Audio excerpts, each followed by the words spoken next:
My name is Police Constable Ryan Wilmer of 23 Division, Toronto Police Community Response Unit. The area that I police is known as Rexdale. What you're about to see here is property that has been seized as a result of Project Marvel. A news conference was just held on Project Marvel at 23 Division.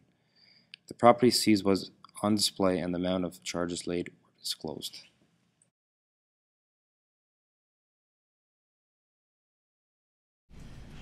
Hello everyone, my name is Constable Tony Vella from the Toronto Police Corporate Communication Unit, and today we'll be updating the media in regards to Project Marvel.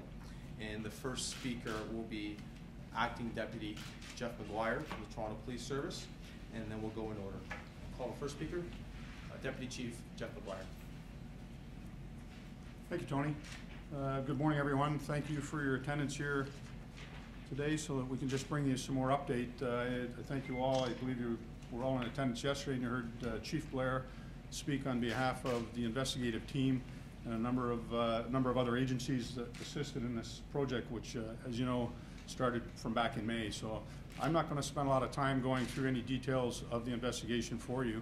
I'm just here as the acting deputy in charge of the detective services to give you some opportunity to see what we have here, but probably, in my view, at this point, in the second day of this event, the more important issue is to acknowledge the work that's going to be done at the divisional policing level in the neighborhoods that have been affected by the people that we've arrested and by the firearms that you see before us, and the large amount of money and 1010 just dropped. The challenges that were faced in the neighborhoods by a relatively large group of people, but overall, when compared to the population, they're such a small group of people that are causing such severe havoc and upsetting the ability of people to have lead their safe environment, raise their children, run their businesses, and work in the city of Toronto and the neighborhoods. So they've worked very extensively at that, as you know.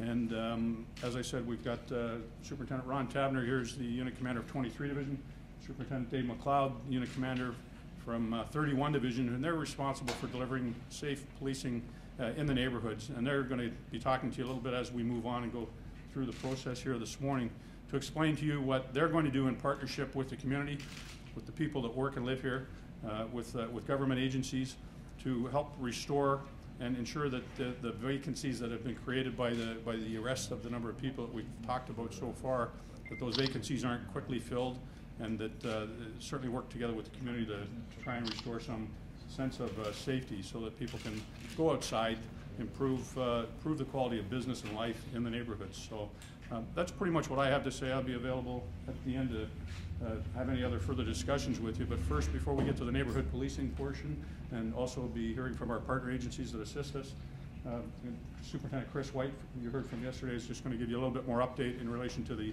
evidence and the charges and the actual criminal investigation that took place. So thank you very much. Chris? Thank you, Deputy. Further to yesterday, as you are all aware, as a result of a 7-month project dubbed Project Marvel, we hopefully, and we're confident, we've made a dent in some of the organized crime that's been plaguing some of these communities. And today, as the deputy said, it's the investigation continues. We have some unfinished business that we need to further investigate. However, it's about turning the community back to the divisional commanders, Ron Tabner and Dave McLeod. So they're here today, and they're going to get an opportunity to tell you about the strategy that they're going to put in place. And organized gun and gangs, and the unit, we're a support unit for the divisions. Ultimately, it's their communities that we come out and assist, and hopefully rid of some of the bad people that are plaguing their communities. But as a result, as you see, we have some weaponry before you today. In total, we seized 27 firearms. They're not all here. We brought a sampling of some of the firearms that we seized during the project. We've got approximately $110,000 in cash that was seized as proceeds. I think we ended up with we did 396 criminal charges, and you'll all be provided before you leave today with a list of the accused and the charges that they're going to be put before the court with. So interesting as you look at some of the pictures. I hope you got an opportunity to see some of the evidence that we were able to gather during the investigation that linked the YBK to some of the proceeds that you see before us today. So I'll be available after the conference for some questions. Good morning, ladies and gentlemen, and thank you for coming. I'm the Unit Commander, 31 Division, and we'll be speaking primarily about the 31 Division community, but as a neighbor of 23 Division, we'll be speaking in conjunction with the comments that Superintendent Tavener will be making. The investigation that culminated in yesterday's operation and arrests is clearly an example of the value of intelligence gathering and partnerships with police agencies, and in no short measure the partnership with the community who provided the driving force behind many of these arrests. The big question, of course, that gets asked after major takedowns of this nature is what next? What happens to the community? In conjunction with, and I will not steal Superintendent Tavener's thunder, but in conjunction with 23 Division, we have developed a plan that is designed to ensure that our officers are highly visible in the communities that have been affected. The removal of the individuals, as indicated in yesterday's press release and today's further release of information, represents but one stage of an intent to ensure that our communities are made safe and remain safe. There's no question that our community members have a right to be safe in their neighborhoods and to be able to go about their business in a manner that befits our mantra, the police services mantra, and the services demands. The gathering of intelligence and the partnerships will continue. We have a meeting later on today with some of our community partners and specifically with members of the community going forward. The community members will see an increased number of police officers in their community, in the areas that are affected from which these individuals were taken. There are a number of reasons for that. One is to reassure the community that we are there and we are prepared to work with that community to ensure that the void that's been created by the removal of these individuals is not filled by opportunistic groups, gangs, or individuals. In addition to that, we will be handing out literature aimed at crime prevention. There are a number of crime prevention issues and safety audits that we'll be conducting in conjunction with some of our partners.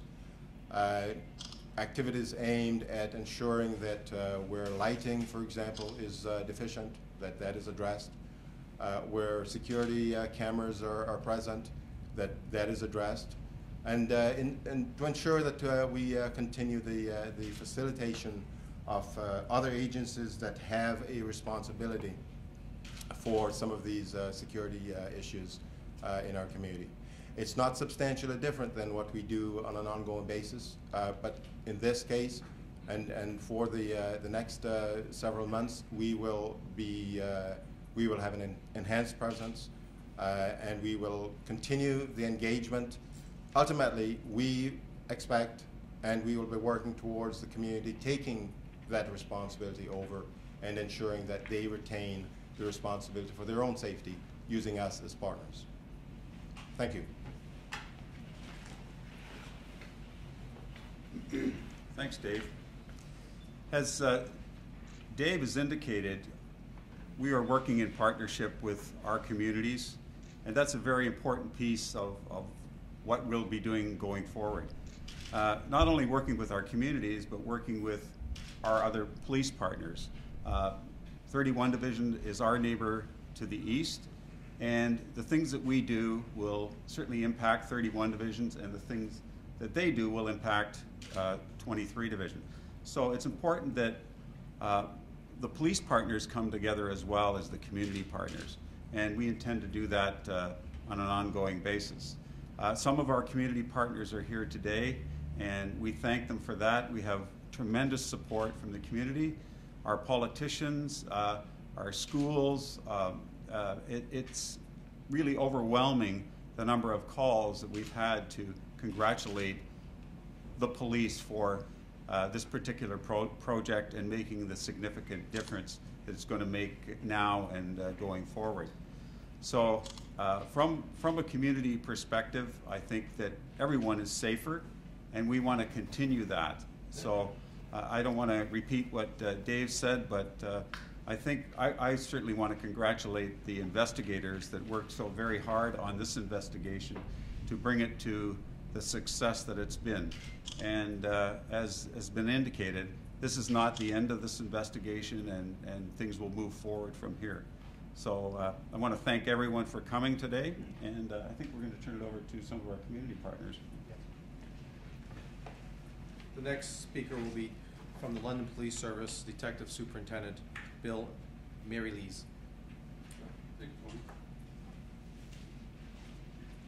Good morning, ladies and gentlemen. My name is Bill Marihuana. I'm a Detective Superintendent with the London Police Service, and I'm the Commanding Officer for our Criminal Investigation Division in London. On behalf of Chief Brad Duncan and the rest of the men and women of the London Police Service, I would like to sincerely thank Deputy Chief McGuire and the other agencies that have been involved in Project Marvel for inviting us here today to take part in this media release and announcement of a terrific project that has terrific results to make our communities safer. It's interesting that as just one of several agencies that has been involved in this project, you ought to know that as crime trends change across the province, we as police agencies also change our investigative strategies and to deal with those different crime trends. For example, the issues that you face here in Toronto, many other cities and municipalities in the province of Ontario and across Canada face the same problems. And it is imperative that we join together in our partnerships to combat those issues and challenges together. And this is just a fine example of work done by men and women in the Toronto Police Service, OPP, Border Services, London Police Services, and other municipal agencies that are not here today to work together to come to a final conclusion of this project with the terrific numbers that Superintendent White just mentioned earlier. You also ought to know that a project this size is one of the largest projects that our agency has ever been involved with in the history of our service.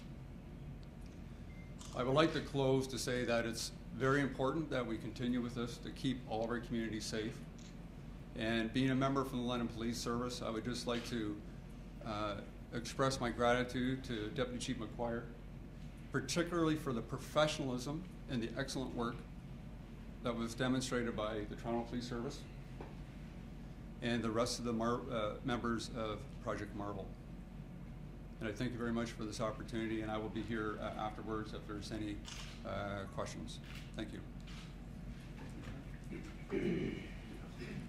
The next speaker from the Ontario Provincial Police will be Detective Inspector Steve Clegg. Sir. Thanks, Tony. Good morning, everybody. My name is, as mentioned, is Detective Inspector Steve Clegg. I'm the officer in charge of the Central Organized Crime Enforcement Bureau for the Ontario Provincial Police. This investigation is a great example of what collaboration between law enforcement agencies can do to disrupt and suppress the activities of criminal street gangs and get crime guns off the streets and out of the hands of criminal gang members. The growth in the number of illegal firearms and firearms-related crimes is a deep concern to the public, the police, and the government. Our police services will diligently and relentlessly continue to work at reducing the amount of flow of illegal and dangerous weapons available to criminals throughout the province. I think it's interesting to point out that unlike consumable products such as drugs, crime guns remain on the streets forever, transferring from one criminal to another. Anytime we remove one crime gun from the streets of our communities, it is significant and prevents many more serious offenses from taking place. The majority of firearms seized in this investigation represent a pattern that we see in general for recovered crime guns. There's a mix of guns that are smuggled from the United States, that are domestically sourced, and also there's some that we just don't know where they come from. because they're simply unidentifiable. In this investigation, it would appear that these criminals were in possession of seized crime guns and had a source of acquiring those particular firearms. It's important to note that the Provincial Weapons Enforcement Unit and the Crime Gun Analysis Team and the Toronto Police Service Firearms Enforcement Unit will continue to actively investigate and prosecute those and other individuals responsible for supplying these crime guns to the streets of our communities. I want to point out that because of the strategic alliance between the Toronto Police Service and all of our partnered agencies, we are not confined by jurisdictions in any type of criminal investigation.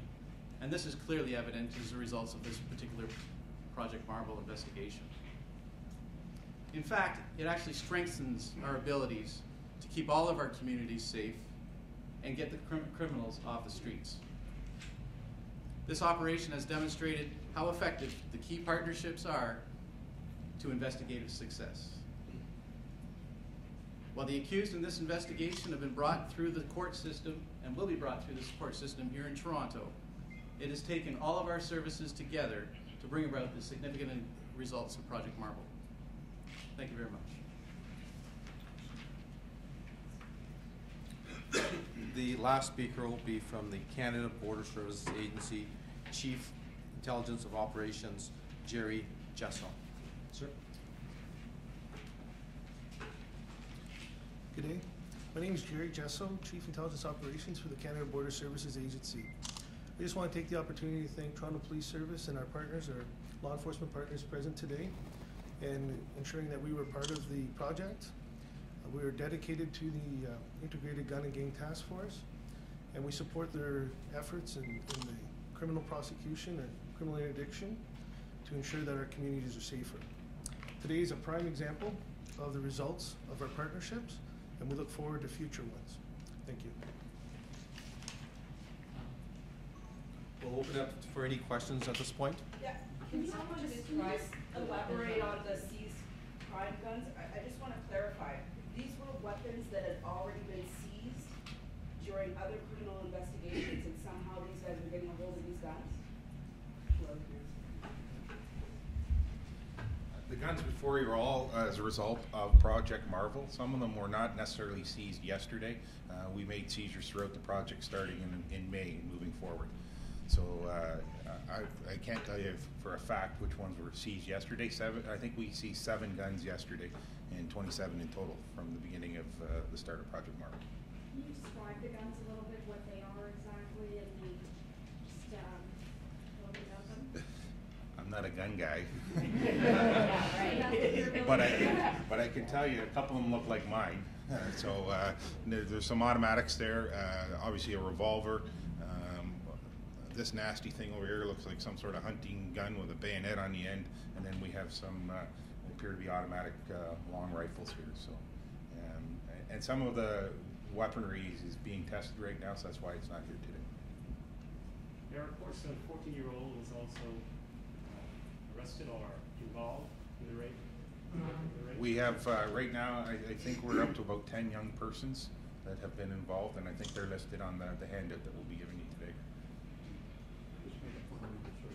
Just to follow up again on the crime gun point that you made, it was a very good point that was raised by our partners. What we mean by that is that each and every one of these firearms will be examined through our integrated firearms task force people, as well as Center of Forensic Science. And what we find in the past is that a gun used in one crime will be passed on, and we can eventually, by the time we get to court, we'll create charts which can show and trace the following of that gun from, hopefully, sometimes we can get it right back to the beginning. But what we often find, for instance, is, and I'm not saying this about any specific gun here, but for instance, a gun that we seize today, once we now get to test it, it will link to various crime scenes. And sometimes, as you've seen, I think in other projects, we'll find a gun that is linked backwards over many, many, many years. And the point was very well made that in other types of investigations, if we seize evidence such as drugs or property, that's the end of it, it's gone. These guns, or they're disposed of by the criminals before we seize them. We find that guns used by criminals, they'll be used in a crime and they may be handed off, and then it may end up in London, or a gun in London may come back here and we can trace it around. It's not the type of thing that's very often disposed of, and And so that's what we mean by crime gun, is that we relate it to previous crimes. Were the guns that were confiscated as part of this, were a lot of those from across the country, were most from Toronto? That I can't answer. What we do is, as the deputy said, is once a gun comes in, we take it one step further. We try and have them analyzed, and we go back to the source. And we have partnerships built with our U.S. agencies, and the ATF has been very instrumental in helping us trace some of these guns. Have you been able to link any of these guns right now to any homicides? Specifically, I don't have that information, no. Superintendent, I see a lot of U.S. currency over there. Just like to check the guns. Do you check the money for counterfeiting and all that? Well, they get checked to see if they're counterfeit, yeah. I mean, it's not as easy to follow cash as it is serial numbers on guns. Are all those teenagers still in custody? Pardon me? You mentioned the teenagers. Are they all in custody at the moment? The young persons? Yes. As far as I know, everybody's still in custody. There were allegations from a woman in Hamilton that her house was raided incorrectly. I'm wondering if you had a chance to look at that. Yeah, we looked at that yesterday, and I'm prepared to say from my perspective, it differs from hers. Is there a possibility that it could have been incorrect? I'm comfortable that with the judicial authorization we had, we were lawfully into that residence. Were there charges laid as a result? Specifically, I'm sure they were, and they'll be listed in the charges. Superintendent, is it fair to say the young buck killers were running out of Yellowstone? There was a shooting there in October, and it said that most of them were on that area. I'm not specific locations. I'm not privy to that information. Do we know today how many of the arrested were from Toronto or GTA? I haven't had a chance to look at the breakdown. I'd say the majority of them had a connection to Toronto. Just a few more questions. Suspects out west, are they being brought to Toronto? Or will they be processed there, or what happens to them? My understanding is we're working with the authorities out in British Columbia to return one of their prisoners as we speak. So is it only one person? As far as I know, right now, there's only one permanent resident of British Columbia that is being returned here. We see raids like this every year or so, and I think a lot of people who just watch, not a lot of neighbors in those communities who watch people get picked up by police yesterday are of course concerned that they'll be coming back, or that this, isn't the end to any of this. So I guess what message do you have to concerned people in those communities that were part of what raided there yesterday? I think that question should go to the local divisional commanders. Yeah, that's a very good question, and we are committed to making sure that the communities are safe, and the maintenance programs that we have that we're putting in place will deal with those very issues. It's engaging the community, it's community mobilization, it's engaging all our other partners such as the school system, the politicians, all the partners in the community to make sure that our maintenance strategy and crime prevention initiatives have a significant impact, and we believe they will. With that respect, are you going to put more police in schools? Pardon me? Are you going to put more police in schools? As in, if somebody brings a weapon to school, just police in school. We have police in school already. We do Crime Stopper games and stuff like that, Constable Martin Douglas. But you would bring more cops into school for things like who has a gun in the locker, who's selling guns out of the lockers and things like that. Certainly we have a number of school resource officers already placed in schools that we feel that they have a significant impact, and it's, quite frankly, it's a very, very good program that we rely on very heavily. The schools that don't have school resource officers, certainly any information that we receive with regards to guns in lockers or any criminal activity, we will act on. We have our community response officers that are into those schools all the time, maybe not on a full-time basis, but are in there speaking with the school staff, with students, etc. So the program is ongoing. Yeah. And it does work, really does work. My question is, does some of these guns come from only the priority neighborhoods, or do we find guns from out of the priority neighborhoods? And what is the impact, because of the holiday seasons, on young children and families right now? I think I'll let Superintendent White answer where the guns are from. Unfortunately, I don't have specific details on exactly where all the guns were taken from. But as the deputy said, these guns are mobile and they do make it from community to community. So they're not sole source to one individual. They do have a tendency to share the guns with other criminal elements in the community and across the city. And it's evident some of the guns. I think one of the guns was seized out in the Ottawa area. Just because anyone who's up there, just wondering, because everybody keeps talking about the crime trends changing and the way your policing is changing, collecting intelligence. Tell me now, what's the difference in the way that you approach dealing with organized crime, dealing with a gang now than say 10 years ago? And how are the crime trends changing? And that's a very good question, and we allude to that we've changed. The intelligence gathering aspect of investigative policing has changed dramatically in the last 10 to 15 years, and even a lot in the last 5 years. Tom Fitzgerald, the acting staff superintendent at the back of the room, he's our unit commander of our intelligence bureau. And we've refined how we collect information, how we share information, and how we've, through technological advances as well, that we've been exposed to and adopted, and worked in conjunction with other agencies so that we all have access to information. We know very well that there were some very, very high-profile cases many years ago that failed somewhat or were hurt somewhat by the lack of our ability to share information and to collect it and share it across the province and the country. And we always have room to improve, but we feel we've done a lot through all the different agencies, through some joint task force situations and actual intelligence sharing, so that when something happens in the streets of London, it doesn't stay in London. It goes into really like a big bin that we can all have access. We all have memorandums of understanding so that we share information properly. And I give a lot of credit not just to the technology, but to the investigators and the police officers on the street who have been brought up. Our new officers in cars now today know more about intelligence-led policing than any of us senior officers here at the table ever did when we were younger. And they know the importance. Technology in the cars, when we stop and have contact cards with people on the streets in Toronto, immediately entered into the workstations in most cases in the cars, which means a half an hour later, if the same car gets stopped, that information is available to the new officer, knows that Officer Smith just stopped the person over here, which can lead to a number of different investigative avenues that were not available to us in the past, partly because of technology, but partly because of the manner in which we were trained. So I think we've all taken steps forward. I hope that answers your question a little bit. Just a little quick follow-up. This is the last question. So it also seems like there's a little more patience involved here, whereas rather than running in, getting a few gangsters off the street, you're kind of sitting back and using that intelligence to kind of net the bigger reward.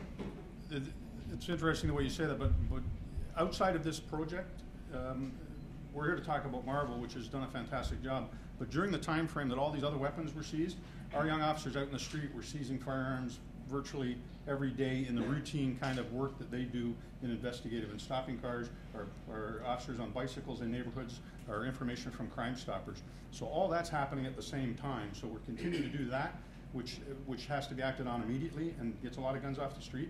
At the same time, during the course of these projects, as we become aware, as Superintendent White said, many of these firearms were seized during the course, not just yesterday. In fact, I don't know the exact numbers, but I suspect the vast majority of these guns were seized during the duration of the project. So once we become aware and learn, it's a serious risk management issue for us. We certainly are not going to leave anybody on the street with a gun when we learn of it. And we have to be careful not to damage the whole project, but the ultimate priority is public safety. Tony, I have a quick question for